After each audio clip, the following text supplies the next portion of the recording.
খেলা চলছে বিশ্বজুড়ে। ফুটবল, ক্রিকেট ছাড়াও খেলার রয়েছে এক দীর্ঘ ফর্দ। শুধু ফলাফল নয়, গত, আজ এবং আগামীর খেলাকে প্রেস বক্স থেকে আমরা দেখতে চাই ভিন্ন চোখে। সেই দেখাটাই দেখতে পাবেন এখন মাঠের আয়োজনে। দর্শক, আজকের এখন মাঠের আয়োজনে আপনাদের সঙ্গে রয়েছে আমি আরিফুল ইসলাম সাহাব। এখন মাঠের আয়োজনে আজকে আলোচনার বিষয়বস্তু সংকটে ক্রিকেট। তবে সেই আলোচনায় যাওয়ার আগে শুরুতে এক নজরে দেখে নেব ক্রীড়াঙ্গনের গুরুত্বপূর্ণ সব খবরাখবর। ক্রিকেটারদের নিয়ে আপত্তিকর মন্তব্যের জেরে আগামীকালের মধ্যে বিসিবি পরিচালক আজকের মধ্যে ইনফ্যাক্ট বিসিবি পরিচালকের পদত্যাগ দাবি করেছে কোয়াব। দাবি পূরণ না হলে সব ধরনের ক্রিকেট বর্জনের ঘোষণা দিয়েছেন কোয়াব সভাপতি মোহাম্মদ মিথুন। 48 ঘন্টার মধ্যে পরিচালককে বিসিবির কারণ দর্শানোর নোটিশ।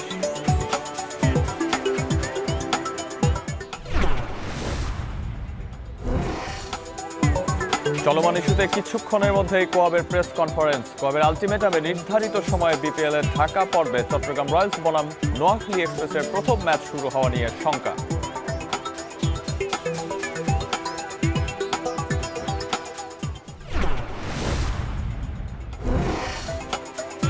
এবং সংক্ষিপ্ত সফরে বাংলাদেশে ঘুরে গেল ফুটবল বিশ্বকাপ ট্রফি। ভক্তরা ছবি তোলার সুযোগ পেলে উপেক্ষিত ছিলেন ফুটবলাররা। জাতীয় বা বয়স ভিত্তিক কোনো দলের ফুটবলারকেই বিশ্বকাপ ট্রফির সঙ্গে ছবি তোলার আমন্ত্রণও জানানো হয়নি। সমালোচনা থাকলেও কারণ ব্যাখ্যা করেছেন বাফুফে কর্তারা।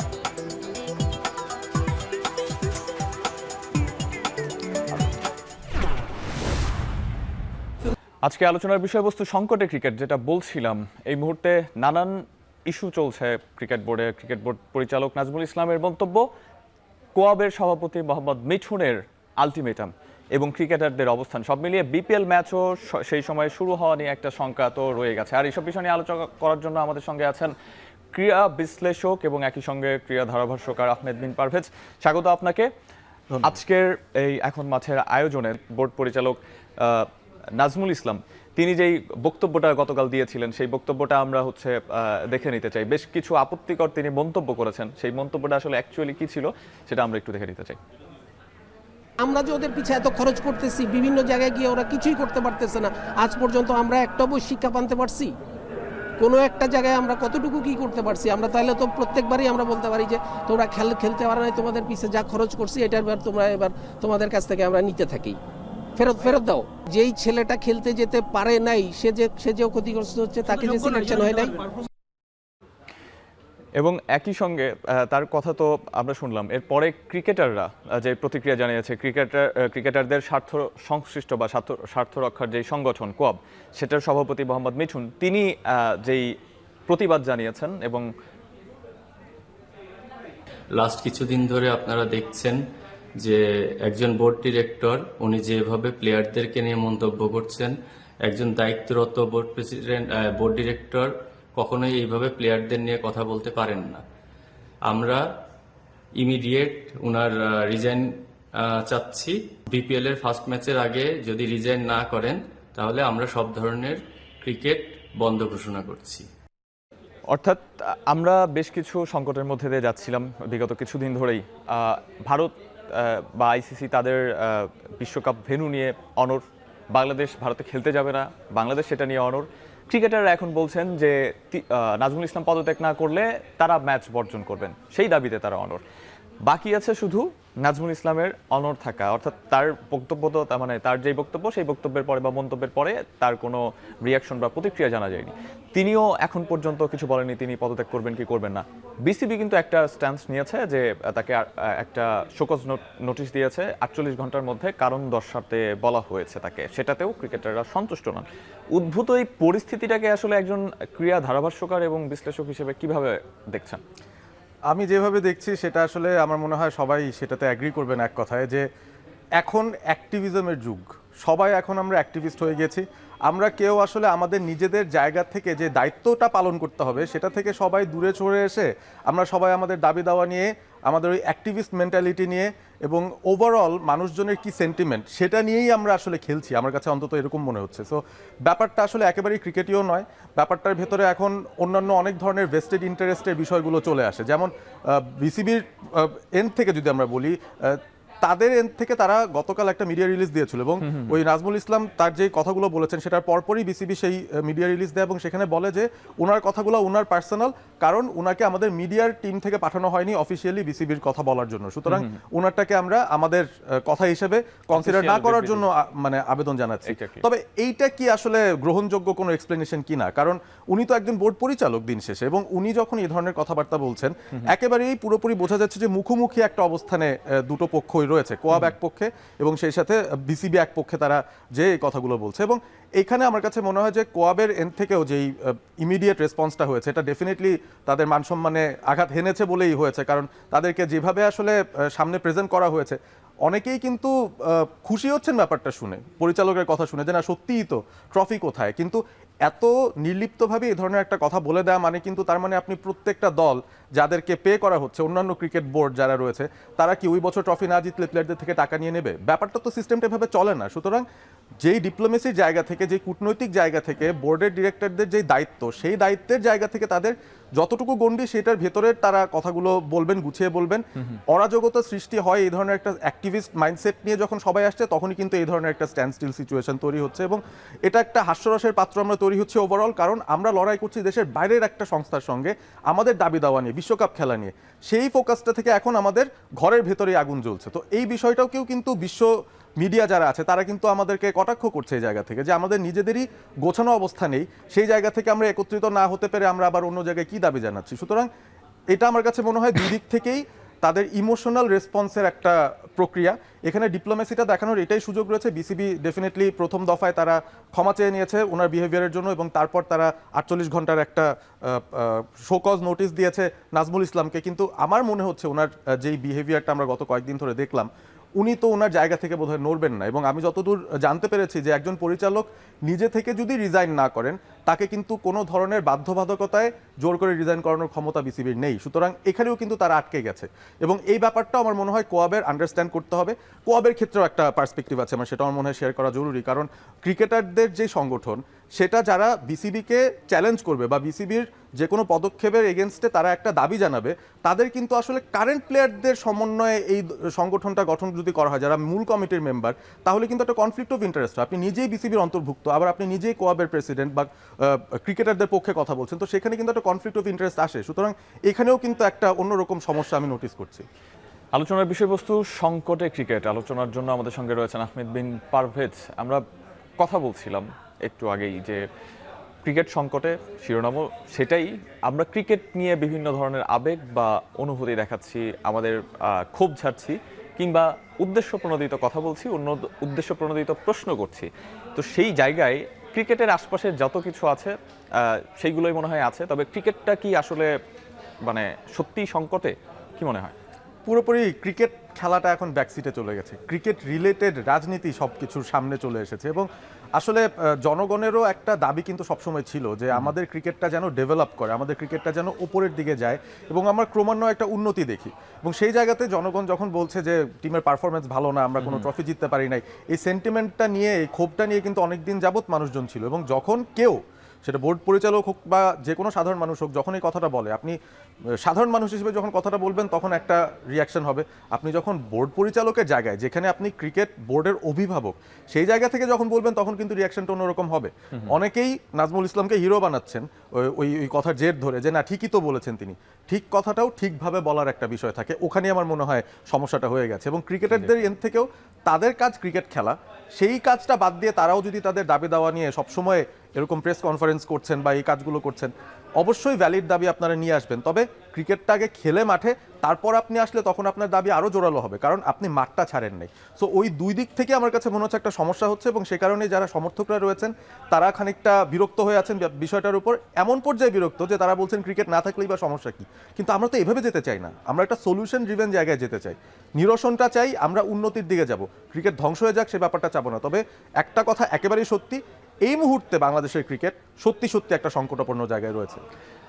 একটা বিষয় সেটা হচ্ছে যে আমরা বিশ্বকাপ ভেন্যু নিয়ে বেশ সমস্যার মধ্যে আছি। সেখানে আমাদের যেটা বলছিলাম যে বিসিবি সিদ্ধান্তে অনড়, সরকার সব সিদ্ধান্তে অনড়, এবং একই সাথে বেশ কিছু সমস্যাও ক্রিয়েট হয়েছে অন্যান্য দেশ থেকেও। সেই আলোচনাগুলোই হয়তো বা প্রাসঙ্গিক হয়ে উঠতো এবং ভেন্যু নির্ধারণে হয়তো বা সেটা অনেক প্রভাব ফেলতে পারতো। কিন্তু বাংলাদেশে এখন যেটা করছি সেই চিন্তাটা কি আসলে ক্রিকেটাররা করেছেন যে অ্যাকচুয়ালি বাংলাদেশ ক্রিকেট কোন সমস্যার মধ্যে দিয়ে যাচ্ছে, কিংবা বিসিবি পরিচালক যিনি কথাগুলো বললেন তিনি কি আসলে চিন্তা করেছেন বাংলাদেশ কোন সমস্যাদের মধ্যে দিয়ে যাচ্ছে?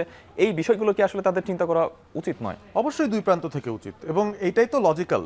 মানে আমরা আসলে লজিক খাটাচ্ছি না, আমরা খুব ইমোশনাল হয়ে যাচ্ছি। এইটাই আসলে বড় একটা প্রবলেম ক্রিয়েট করে দিচ্ছে, এবং এই জায়গার মধ্যে আমার কাছে মনে হয় যে লিডারশিপের একটা অভাব। দুই প্রান্ত থেকেই যে লিডারশিপটা রয়েছে তারাই কিন্তু ঠিকঠাকভাবে তাদের সংগঠনগুলোকে, তাদের থট প্রসেসগুলোকে ম্যানেজ করতে পারছেন না, এবং সেটার একটা বাই প্রোডাক্ট বা সাইড এফেক্ট হিসেবে অন্য অনেকেই বাইরে থেকে কলকাঠিনারা সুযোগ পেয়ে যাচ্ছেন। সুযোগ সন্ধানী অনেকেই আছেন, তারা কিন্তু বিভিন্ন ধরনের উক্তি দিয়ে মানে আগুনের মধ্যে আরও একটু তেল ঢেলে দিচ্ছেন।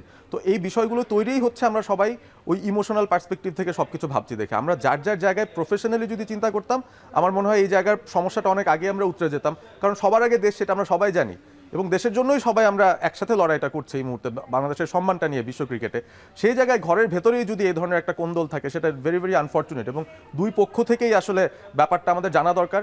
আমি অপেক্ষা করছি আসলে প্রেস কনফারেন্সে খেলোয়াড়রা কি বলতে চান, কারণ ক্রিকেট খেলাটা তারা বাদ দিয়ে যদি বসে থাকেন সবচেয়ে বেশি ক্ষতি কিন্তু তাদেরই হবে, এটাই কিন্তু সত্যি। সো এই বিষয়টাও তাদের মাথায় রাখতে হবে যখন তারা কূটনৈতিকভাবে বিসিবির সঙ্গে ব্যাপারটা নিয়ে ডিল করবেন। আহমেদুদ্দিন পারভেজ, আপনি তো দীর্ঘ সময় রেডিওতে কমেন্ট্রি করেছেন, টিভিতে কমেন্ট্রি করেছেন। এই যে লম্বা একটা সময় কমেন্ট্রি করেন, এই কমেন্ট্রি বা খেলার সঙ্গে আসলে অনেকেরই কর্মসংস্থান কিংবা সেখান থেকে জীবিকা নির্বাহ করে, তারা আয় রোজগারটা আসে, সংসার চলে অনেকেরই। তো এখন যদি হঠাৎ করে ধরেন আজকে ম্যাচ বর্জন করলো, যদি ক্রিকেটটা না থাকে, তাহলে কালকে এই মানুষগুলো আসলে কি করবে? হাই আফসোস করা শুরু করবে। আগে যারা যারা ডিরেক্টলি রিলেটেড তারা আফসোস করবে, এবং তারপর সাধারণ মানুষ যারা মনে মনে আসলে ক্রিকেটকে ভালোবাসে, অভিমান থেকে ক্রিকেট সরে যাও এই কথা বলছে, তারাও আফসোস করা শুরু করবে এবং বলবে যে আয় হায়, আমরা তো সেদিন নিজেরাই আওয়াজ তুলে বলছিলাম ক্রিকেট দরকার নেই, কিন্তু সেটা অভিমান থেকে ছিল, সেটা ইমোশনাল ছিল। সেখানে লজিক খাটালেই আপনি দেখবেন যে এইভাবে এই প্রসেসে চললে তো আসলেই ক্রিকেটটা এমন এক পর্যায়ে যাবে যেখানে আপনি অন্যান্য অনেক স্পোর্ট নিয়ে কথাই বলেন না। খেলার মাঠে আমরা কথা বলছি, শুধু ক্রিকেটই কিন্তু মূল বিষয় হয়ে যায়, বা ফুটবল চলে আসে, অন্য যে এত স্পোর্ট আছে আমরা কিন্তু কথা বলি না, কারণ সেটার দর্শক জনপ্রিয়তা নেই, সেটার মার্কেট নেই। বাংলাদেশের ওই স্পোর্টগুলো থাকার পরেও সেটা নেই এর মতো অবস্থা। এখন ক্রিকেটও যদি সেই জায়গায় চলে যায়, সেই ক্ষেত্রে কর্মসংস্থান যারা যুক্ত রয়েছেন এটার সাথে, তাদের তো একটা বিরাট বড় সমস্যা হবেই। যারা ক্রিকেটের ফ্যান্স ছিলেন তারাই আরও আমার কাছে মনে হয় সবচেয়ে বড় ভুক্তভোগী এখান থেকেই হবেন আমার মনে হয়।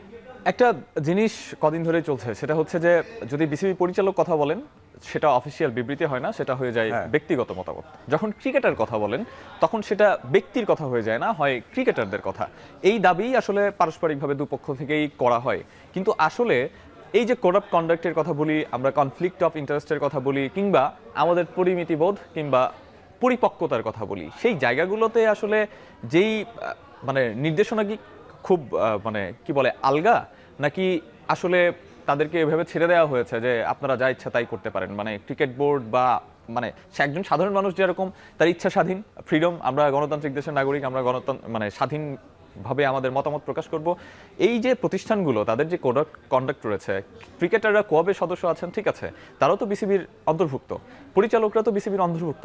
তাহলে আপনি যদি কোড অফ কন্ডাক্ট মানছেন না, অর্থাৎ আপনি পরিচালক হন বা ক্রিকেটার হন, আপনি কিন্তু বিসিবিকে সেই সম্মানটা দেখাচ্ছেন না। সেই সম্মানটা যদি না থাকে তাহলে আপনি আসলে ওই জায়গাটায় কি করছেন, সেই প্রশ্নগুলো আসলে চলে আসে। এই যে সার্বিক প্রেক্ষাপটটায়, এই জায়গায় কি আপনার কোনোভাবে মনে হয় যে বিসিবি আসলে সঠিকভাবে দিক নির্দেশনা দিতে পারছে না, বা তাদের যে রোলটা, তাদের যে প্রভাবটা, সেটা আসলে পরিচালক বা ক্রিকেটারদের উপর সেভাবে নেই যেভাবে থাকা উচিত?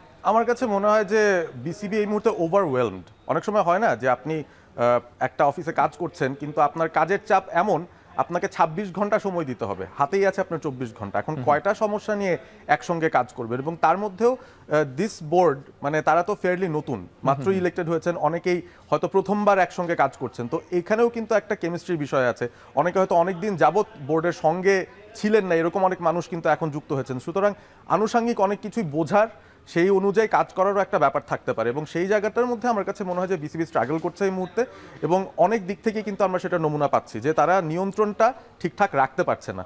এবং এইখানে হতে পারে ব্যাপারটা, কারণ এখন I support freedom of speech, আমরা চাই সবাই সবার মতামত দিব, কিন্তু সেটারও একটা কোরাম থাকে, সেটারও একটা ডেকোরাম থাকে, সেটারও একটা কোড অফ কন্ডাক্ট থাকে, যেটা আপনি মেনশন করেছেন। সো ওই জায়গাগুলোতেও যখন লাগাম টেনে ধরা যাচ্ছে না, তখন কিন্তু বিসিবির যে সাংগঠনিক দুর্বলতা সেটাই কিন্তু ইন আ ওয়ে ফুটে উঠছে, যেটা আমরা আসলে চাচ্ছি না। তারা কিন্তু ক্রিকেটের জন্য কাজ করতে চাইছেন। আমি অনেকগুলো উদ্যোগের কথা বলতে পারি বিসিবির, যেগুলো খুবই পজিটিভ। আন্ডার-23 চালু করা, যারা ফার্স্ট ডিভিশনে খেলতে পারছিলেন না সেই খেলোয়াড়দেরকে নিয়ে আলাদা একটা টুর্নামেন্ট করা, এই বিষয়গুলো কিন্তু তারা নিয়ে আসছিলেন সামনে। মেয়েদের যেই ক্রিকেটটা চলছে সেটাকেও প্রমোট করার একটা চেষ্টা, ছেলেদের আন্ডার-19 টিম তো চলে গেছে ওয়ার্ল্ড কাপ খেলতে, মেয়েদের টিমও চলে গেছে তারা টি-20 কোয়ালিফায়ার্স খেলতে। সো এই বিষয়গুলো নিয়ে কিন্তু অনেক কিছু চলছে, এবং বাংলাদেশের যৌক্তিক দাবি আমরা ওয়ার্ল্ড কাপ খেলবো এবং প্রপার ভেন্যুতে খেলবো, ইন্ডিয়ায় খেলবো না, সেটা নিয়েও কিন্তু একটা আলাদা লড়াই চলছে। তো এত কিছুর মাঝখান দিয়ে যখন বেসিক যে কাজটা, ব্রেড অ্যান্ড বাটার, বিপিএল চলছে, বিপিএল চলবে তাদের স্বাভাবিক গতিতে, বিপিএল গভর্নিং কাউন্সিল সেটার দায়িত্ব নিয়ে কাজগুলো করবেন, এর ভেতরে এত কন্ট্রোভার্সি কিভাবে তৈরি হচ্ছে? উস্কে দেওয়ার কাজগুলো কোন জায়গা থেকে আসছে? আপনি নিজের প্রশ্ন নিজেকে করলেই বুঝতে পারবেন যে কি কোথা থেকে আসছে এই উস্কানিগুলো। সো ভেতর থেকে যদি উস্কানি চলে আসে, ভেতর থেকে যদি দুই ধরনের একটা কনফ্লিক্টিং ব্যাপার আসে, যে একজন বিসিবি কর্মকর্তা বলছেন যে এই ঘটনা, আরেকজন আবার এসে ক্ষমা চেয়ে নিচ্ছেন, তো ক্ষমা কাগজে কলমে চাওয়া মানেও তো একটা মৌন সম্মতি দেওয়ার মতো ঘটনা। তো ওইখানে কন্ট্রোল করার একটা ব্যাপার আছে, নিজেদের সংঘবদ্ধ হয়ে একসঙ্গে একটা স্টেটমেন্ট দেওয়ার ব্যাপার আছে, সেটা অনেক বড় একটা মিসিং ফ্যাক্টর আমার কাছে মনে হচ্ছে। যে কেউ এসে যে কোনো সময় কিন্তু কথা বলছেন, এবং এটা আরও বেশি কনফিউশন, আরও বেশি কনফ্লিক্ট, আরও বেশি বিভাজন তৈরি করছে এই ক্রিকেট ফ্র্যাটার্নিটির সবার মধ্যে আর কি। আমরা পলিটিক্সে একটা জিনিস দেখি, সেটা হচ্ছে যে সবাই গণতন্ত্রের কথা বলেন, গণতন্ত্র রক্ষার কথা বলেন, দেশের মানুষের কথা বলেন, মানুষের জন্য তারা কাজ করছেন, কিন্তু মানুষ আসলে ভুক্তভোগী। আমরা বিভিন্ন সময় দেখেছি জনমানুষের মনেও সেই ব্যাপার, ইতিবাচক নেতিবাচক অনেক বিষয় আছে, তবে ওই যে মানুষ নিয়ে যারা কথা বলেন তারাই দেখা যাচ্ছেন মানুষের জন্য সমস্যাও তৈরি করছেন। একইভাবে বোর্ডে এসে যখন ক্রিকেটের কথা বলা হচ্ছে, ক্রিকেটের স্বার্থ সবার ঊর্ধ্বে, এই কথাগুলো আমরা বলি, তবে ক্রিকেটাররা বা পরিচালক যিনি কথা বললেন সেটা তো আনডাউটেডলি তিনি আপত্তিকর মন্তব্য করেছেন, সরাসরি ক্রিকেটারদের দিকে ইঙ্গিত করেছেন, যেভাবে বলেছেন সেটা মোটেও তার বলা উচিত হয়নি। সাংবাদিক হিসেবে আমরা সেই জিনিসটা বলতেই পারি। তবে একই সঙ্গে বোর্ড একটা 24 ঘন্টার আলটিমেটাম দিল, এবং 48 ঘন্টার পরবর্তীতে সেটা নিয়ে তারা কারণ দর্শাবে। সেই বিষয়গুলো নিয়ে ক্রিকেটাররাও একটু ধৈর্য ধরতে পারতো কিনা, সেই প্রসঙ্গে আপনার কাছে আসবো। মাঠের ক্রিকেটে আমরা হার জিতের নানান ধরনের কথা বলি, যে ম্যাচ জিতবো কি হারবো সেই প্রেডিকশন দেই। বিপিএলের নোয়াখালী বনাম চট্টগ্রাম রয়্যালসের ম্যাচটা শুরু হওয়ার কথা একটাই, বাট আমরা যে প্রেডিকশন নিয়ে এখন বসে আছি সেটা হচ্ছে যে খেলা হবে কি হবে না, বিপিএলটা হবে কি হবে না, এই সংখ্যাটাও কিন্তু চলে এসেছে। আপনার কি মনে হয়? আমার মধ্যে হচ্ছে ডেফিনেটলি এখানে সংখ্যাটা চলে এসেছে, এবং আপনি দেখেন কতটা টাইট শিডিউলিং হলে আপনি একটা আলাদা ভেন্যু পরিবর্তন করেছেন।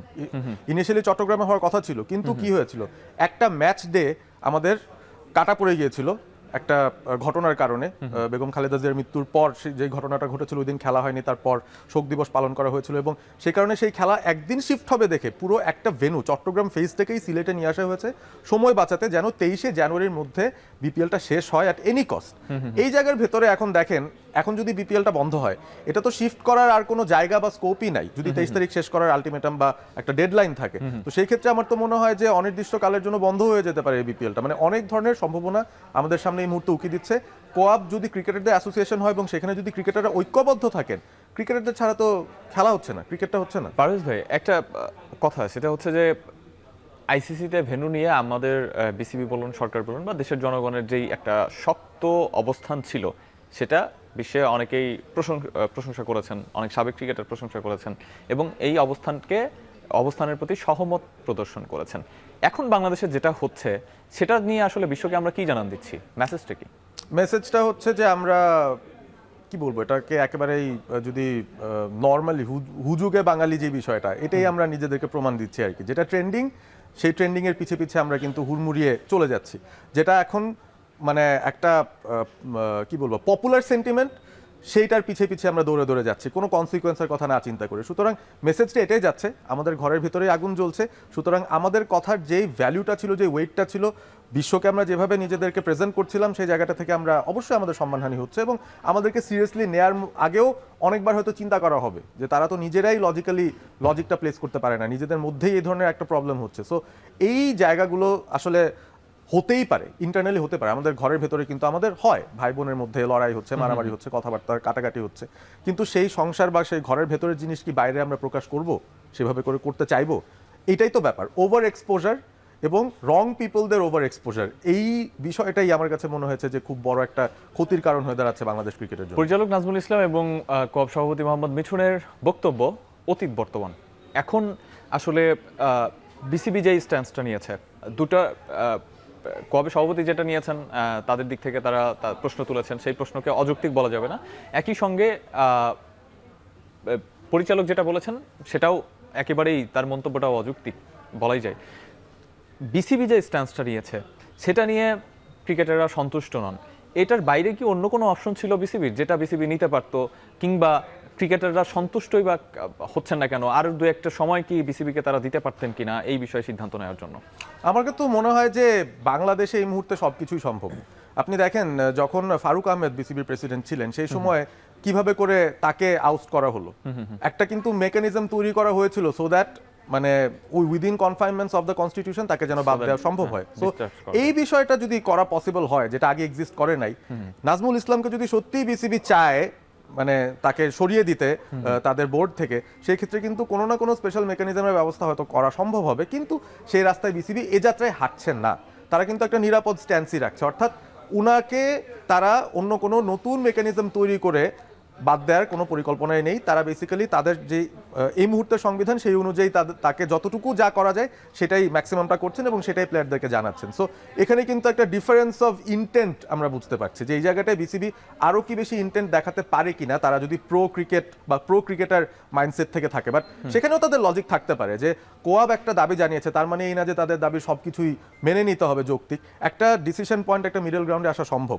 এবং এখানে দুইজনেরই আসলে লাভ হবে যদি মিডল গ্রাউন্ডটায় আসা যায়। তবে তার জন্য আসলে এই নাজমুল ইসলাম যিনি বিতর্কিত ব্যক্তি এই মুহূর্তে, তার ব্যাপারে আসলে কোনো না কোনো একটা বড়সড় পদক্ষেপ না নিলে আমার মনে হয় ক্রিকেটার এই জায়গা থেকে নড়বেন না। মানে তারাও একটা সুযোগ পেয়ে গেছেন আর কি, যে অনড় থাকার। ক্রিকেটাররা নড়ছেন না, ক্রিকেটাররা অনড়, কিন্তু ক্রিকেটটাই খেলছেন না। এই ব্যাপারটা আসলে আমরা খুব হয়তো হালকাভাবে কথাগুলো বলছি, এইটার ফিউচারটা আসলে কি হতে পারে ক্রিকেটারদের? এই যে মানে আমরা তো সেই মব সংস্কৃতির মধ্যেই খানিকটা ঢুকে গেলাম মনে হয়। একটা কথা বলছে সেটা নিয়ে যদি আমার দাবি অনুযায়ী আমি যেই সময়টা বলেছি সেই সময়টার মধ্যে যদি এই দাবি পূরণ না হয় তাহলে আমি খেলবো না, কোনো কাজ করব না, তাহলে অভিভাবক সংস্থাটার আসলে দায়িত্ব এই জায়গায় কোথায় থাকলো? আর ক্রিকেটাররা কি ভবিষ্যতেও এই যে আজকে ধরেন তারা যে দাবিটা তুলেছেন সেই দাবি পূরণ করা হয়নি জন্য তারা তাদের দাবিতে অনড় আছেন, সময় দিতে পারতেন কিনা সেটা নিয়ে তো প্রশ্ন আছেই। একই সঙ্গে তারা কি আরো ওয়াইজ কোনো ডিসিশন নিতে পারতো কিনা? আমার কাছে তো মনে হয় অবশ্যই স্কোপ ছিল। ওয়াইজ ডিসিশনটা এটাই হতো, ওই যেটা বললাম শুরুতেই বলেছিলাম যে খেলার মাঠে আপনি খেলার পারফরমেন্সটা দেবেন, আপনার প্রফেশনালিজম আপনি দেখাবেন, সেটাই আপনার সবচেয়ে বড় অস্ত্র।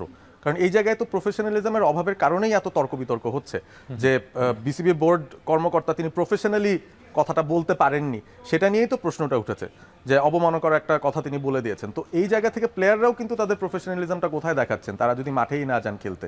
তারা বিসিবির মানে চুক্তিবদ্ধ খেলোয়াড়, তারা এবারে বিপিএল বিভিন্ন ফ্র্যাঞ্চাইজির কাছ থেকে বেতনভুক্ত বা তাদের থেকে ফি এর মাধ্যমেই কিন্তু খেলাগুলো হচ্ছে, তারা তো আর ফ্রিতে খেলে দিচ্ছেন না। সেখানেও কিন্তু ফ্র্যাঞ্চাইজিদেরও একটা ইন্টেন্ট থাকতে পারে যে ভাই কি হচ্ছে এখানে, প্রোডাকশন এভরিথিং ইজ স্টলড। আমি মোটামুটি নিশ্চিত মিরপুরের স্টেডিয়ামে সব প্রস্তুতি সম্পন্ন, সবাই প্রস্তুত হয়ে বসে আছেন, শুধুমাত্র ক্রিকেটাররা নেই বলে খেলাটা কিন্তু হচ্ছে না।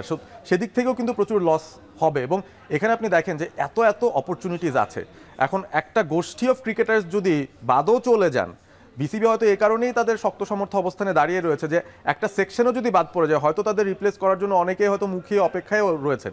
সেটাও এমন একটা জায়গা হতে পারে যে কারণে বিসিবি হয়তো অত ড্রাস্টিক স্টেপ নিচ্ছে না। যদি বিসিবি বুঝতে পারতো যে এদেরকে রাখতেই হবে, ওরকম অপশন ছাড়া কিছু নেই, তখন কিন্তু আমার মনে হয় আরও অনেক আগে এটা সমাধান করে ফেলা হতো, ইন্টারনালিও হয়তো করে ফেলা হতো।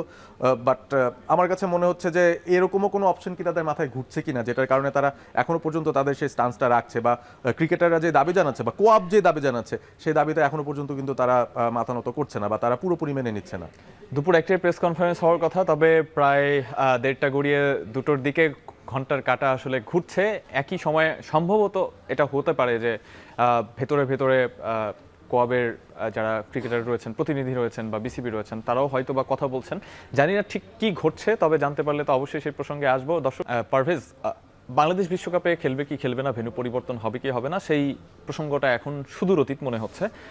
বাংলাদেশের এখনকার যে প্রেক্ষাপট, এই যে বিসিবি বা ক্রিকেটারদের, বিসিবি পরিচালক ক্রিকেটারদের যে দ্বিমুখী অবস্থান, সেই অবস্থানের পরিপ্রেক্ষিতে একটা বিষয় মনে হয় আমরা পেছনে ফেলে যাচ্ছি, সেটা হচ্ছে ফ্র্যাঞ্চাইজি। বিপিএলে ফ্র্যাঞ্চাইজি মানে পেতে বিসিবির কর্মকর্তাদের বা বিসিবির যেই পরিমাণে কাঠখড় পোড়াতে হয়, স্পন্সর পেতে যেই কাঠখড় পোড়াতে হয়, আমরা ঢাকা বিপিএলের এবং ঢাকা ক্যাপিটালসের যেই বিষয়টা পেমেন্ট ইস্যু আছে, সিলেট টাইটান্সের দু একটা ইস্যুর কথা আমরা শুনেছি। এই প্রসঙ্গগুলো যখন হচ্ছে, মাঠে যখন খেলা হচ্ছে না, একটা ফ্র্যাঞ্চাইজি টাকা লগ্নি করে এখানে এসেছেন, স্পন্সর এখানে বিনিয়োগ করেছেন, তাদের কাছে আসলে কি মেসেজটা যাবে? তারা তো আমার মনে হয় খুব বড় বিপদের মধ্যেই আছেন, আবার কেউ কেউ বড় স্বস্তিতেও থাকতে পারেন, আমি জানি না আসলে। কারণ আপনি যে খবরগুলো পাচ্ছেন, ফর এক্সাম্পল কোনো ফ্র্যাঞ্চাইজি আছে, তাদের ভেতরকার খবর বোঝা যাচ্ছে যে অনেকেই হয়তো ঠিকঠাকভাবে তাদের প্লেয়ারদেরকে পে করতে পারছে না, স্পন্সরদের থেকে তারা টাকা উঠাতে পারছে না বলে তারা পে করতে পারবে না, সেরকম একটা শঙ্কায় তারা আছে। তো ওই ধরনের সিচুয়েশন, তারাও হয়তো মানে বেঁচে যাবেন এক প্রকার যদি এরকম কোনো একটা ঘটনা ঘটে এবং বিপিএলটা বন্ধ হয়। তবে this is very very unprofessional, কারণ এটা একটা প্রফেশনাল স্পেস। এই জায়গার ভিতরে আপনি প্রত্যেকটা ফ্র্যাঞ্চাইজি তাদের স্পন্সরদেরকে কিন্তু একটা কমিটমেন্ট দিয়েই তারপরে স্পন্সরশিপের টাকাটা পাবে। তো সেই কমিটমেন্ট যদি ফুলফিল না করতে পারে, বিকজ বিপিএল বন্ধ হয়ে গেছে, সেই ক্ষেত্রে কিন্তু স্পন্সরদের থেকে টাকাও তাদের পাওয়া সম্ভব না, যতটুকু পাবে সেটাও তাদের পাওয়া সম্ভব না। তো এই জায়গার মধ্যে তারা তো ফিনান্সিয়ালি একটা বিশাল লসে পড়বে। এবং এই যে বিপিএল এর ক্রেডিবিলিটি ওভারঅল, এই যে দলের নাম ট্রেডমার্ক করা হয়েছে, এবারে বিপিএল এর আগে এত স্ক্রুটিনি করে এই ফ্র্যাঞ্চাইজিগুলোকে নিয়ে আসা হয়েছে, এই জায়গাটাও কিন্তু একটা হাস্যকর পরিস্থিতিতে পড়ে গেছে, হাস্যরসের পাত্র তারা হয়ে যাবে যে এত কিছু হওয়ার পরও ফ্র্যাঞ্চাইজিদের লসের কথাও এখানে কিন্তু চিন্তা করা হচ্ছে না। তারা একবার যখন লস খেয়ে যাচ্ছেন, কেউ কি আসবেন পরবর্তীতে ইনভেস্ট করতে এই বিপিএল এ? ছোট্ট করে একটু জানতে চাই, সেটা হচ্ছে যে এই যে টানপোড়েন চলছে, এই টানপোড়েন থেকে ফলাফলটা কি আসতে পারে? ফলাফলটা আসলে আমার কাছে মনে হচ্ছে যে রাজনৈতিক যে হাওয়াটা যেদিকে আসলে বইছে, সেটার ভিত্তিতেই কোনো না কোনো একটা আপাত মুহূর্তের ফলাফল আমরা পাবো। এবং সেটাতে করে যদি এমন সিচুয়েশন তৈরি হয় যে ক্রিকেটাররা খেলছেন না বা খেলাধুলা আপাতত বন্ধই রয়েছে ক্রিকেটে, মানে এই নেগোসিয়েশনটা কমপ্লিট হওয়ার আগ পর্যন্ত, তাহলে এভাবে থাকবে। আর যদি এরকম হয়, আরেকটা অপশন হচ্ছে খেলোয়াড়রা যদি মেনে নেন যে না, মানে আমরা ক্রিকেটটা অন্তত খেলতে থাকবেন মাঠে ক্রিকেটটা মেবি হবে, বাট কারেন্ট যে সিচুয়েশনটা চলছে, বিসিবি যেভাবে চালাচ্ছে ক্রিকেটটাকে, যেভাবে আমরা দেখছি ওভারঅল, ওই ল্যান্ডস্কেপে কিন্তু বিশাল বড় একটা পরিবর্তনের আভাস আমি পাচ্ছি। এবং সেই পরিবর্তনটা ভালোর দিকে যাবে কিনা সেটা নিয়ে কিন্তু আমি এখন অনেক বেশি সন্দিহান। আমার কাছে মনে হচ্ছে যে সেটা খারাপের দিকে যাওয়ারও সম্ভাবনা রয়েছে, কারণ আইসিসিরও কিন্তু চোখ থাকবে। তারা যেহেতু বাংলাদেশের একটা দাবি নিয়ে টালমাটাল অবস্থায় আছে, এটা ওয়ার্ল্ড কাপই আয়োজন করতে পারছে না, তারাও কিন্তু চোখ রাঙানি দিয়ে দেখতে থাকবে যে বাংলাদেশ এমন কোনো যদি ভুলভাল পদক্ষেপ নেয় যেখানে তারা আঙুল তুলে বলতে পারবে যে বিসিবির যে কোনো কার্যকলাপে সরকারের হস্তক্ষেপ আছে, তখন কিন্তু তারা বাংলাদেশকে ব্যানও করে দিতে পারে। সবার কিন্তু একটা নেগেটিভ নজর এই জায়গায় থাকবে। সুতরাং যাই স্টেপ নিতে হবে, সেন্সিবলি নিতে হবে। ওই সেন্সিবিলিটি যদি আমরা হারিয়ে ফেলি, হিট অফ দ্য মোমেন্টে যে কোনো পক্ষ থেকে যে কোনো ধরনের অপ্রীতিকর কিছু যদি ফার্দার ঘটে যায়, we will be in trouble. অসংখ্য ধন্যবাদ পারভেজ আমাদেরকে সময় দেওয়ার জন্য। যেটা বলছিলেন যে সেন্সিবল হতে হবে, যদি সেন্সিবল না হয়ে অতিরঞ্জিত কথা হয়, সেটাও যেরকম খারাপ। আপনি যুদ্ধ না করে যদি বয়কটের ডিসিশন নেন, তাহলে যুদ্ধে তো আপনি আগেই হেরে গেলেন। নিশ্চয়ই বুঝতে পেরেছেন কি বলতে চেয়েছি। আমাদের সাথে এতক্ষণ সময় দেওয়ার জন্য আপনাদের অসংখ্য ধন্যবাদ। সবাই ভালো থাকবেন, সুস্থ থাকবেন।